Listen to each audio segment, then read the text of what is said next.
समाज का शिकार। मैं जिस युग का वर्णन कर रहा हूँ उसका ना आदि है ना अंत। वह एक बादशाह का बेटा था और उसका महलों में लालन पालन हुआ था, किंतु उसे किसी के शासन में रहना स्वीकार ना था। इसलिए उसने राजमहलों को तिलांजलि देकर जंगलों में राह ली। उस समय देश भर में 7 शासन थे। वह सातों शासकों के शासन से बाहर निकल गया और ऐसे स्थान पर पहुंचा जहां किसी का राज न था। आखिर शहजादे ने देश को क्यों छोड़ा? इसका कारण स्पष्ट है कि कुएं का पानी अपनी गहराई पर संतुष्ट है, नदी का जल कटों की जंजीरों में जकड़ा हुआ है, किंतु जो पानी पहाड़ की चोटी पर है उसे हमारे सिरों पर मंडराने वाले बादलों में बंदी नहीं बनाया जा सकता। शहजादा भी ऊंचाई पर था और यह कल्पना भी ना की जा सकती है कि वह इतना विलासी जीवन छोड़कर जंगलों, पहाड़ों और मैदानों में दृढ़ता से सामना करेगा। इस पर भी बहादुरी शहजादा भयावने जंगलों को देखकर भयभीत न हुआ। उसकी राह में 7 समुद्र थे और न जाने कितनी नदियाँ, किंतु उसने सबको अपने साहस से पार कर लिया। मनुष्य शिशु से युवा होता और युवा से वृद्ध होकर मर गया और फिर शिशु बनकर संसार में आता है। इस कहानी को अपने माता पिता से अनेक बार सुनता है कि भयानक समुद्र के किनारे एक किला है जिसमें एक शहजादी बंदी है, जिसे मुक्त कराने के लिए एक शहजादा जाता है। कहानी सुनने के पश्चात वह चिंतित की मुद्रा में कपोलों पर हाथ रखकर सोचता है कि मैं ही तो वह शहजादा न हूँ। जिन्नों के दीपों की दिशा सुनकर उसके हृदय में विचार उत्पन्न हुआ कि मुझे एक दिन शहजादी को बंदीगृह से मुक्त दिलाने के लिए उस द्वीप को प्रस्थान करना पड़ेगा।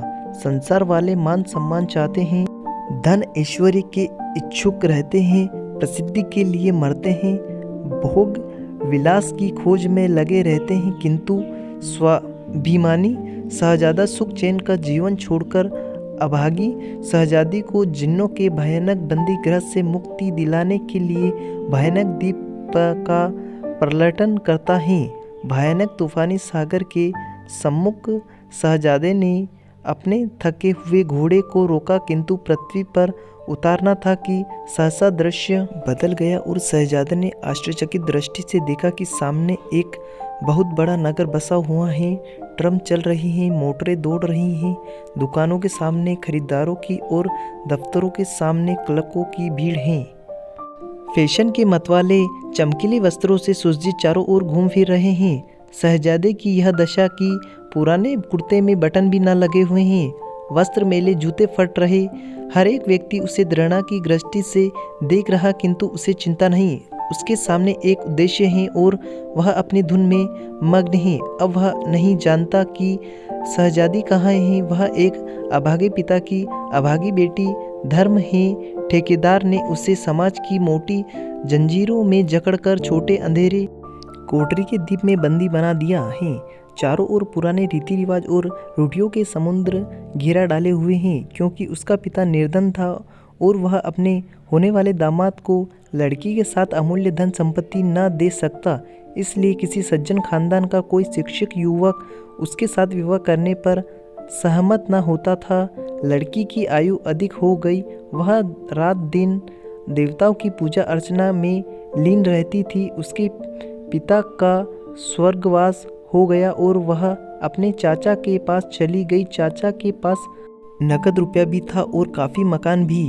अब उससे सेवा के लिए मुफ्त की सेविका मिल गई। वह सवेरे से रात के 12 बजे तक घर के कामकाज में लगी रहती।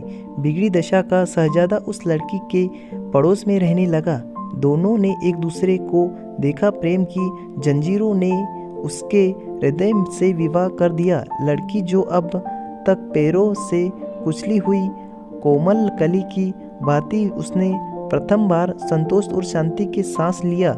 किंतु धर्म के ठेकेदार यह किसी प्रकार से सहन न कर सकते कि कोई दुखित स्त्री लोहे की जंजीरों से छुट्टियां पाकर सुख का जंजीर व्यक्त कर सके।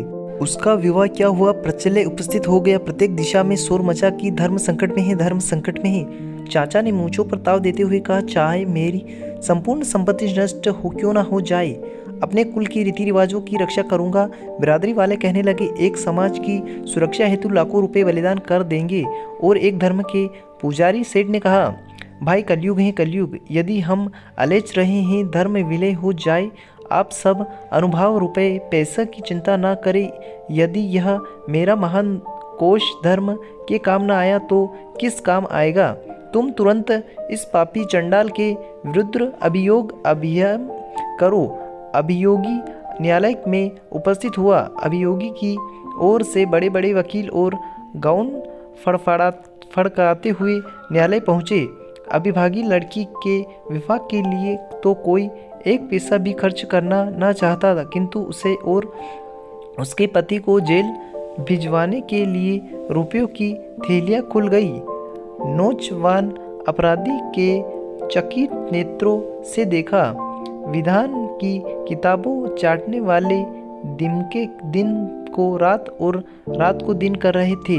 धर्म के ठेकेदारों ने देवी देवताओं की मन्नत मानी, किसी के नाम पर बकरे बलिदान किए, किसी के नाम पर सोने का कलश चढ़ाया कि अभियोग की क्रिया तीव्र गति से अभय हुए।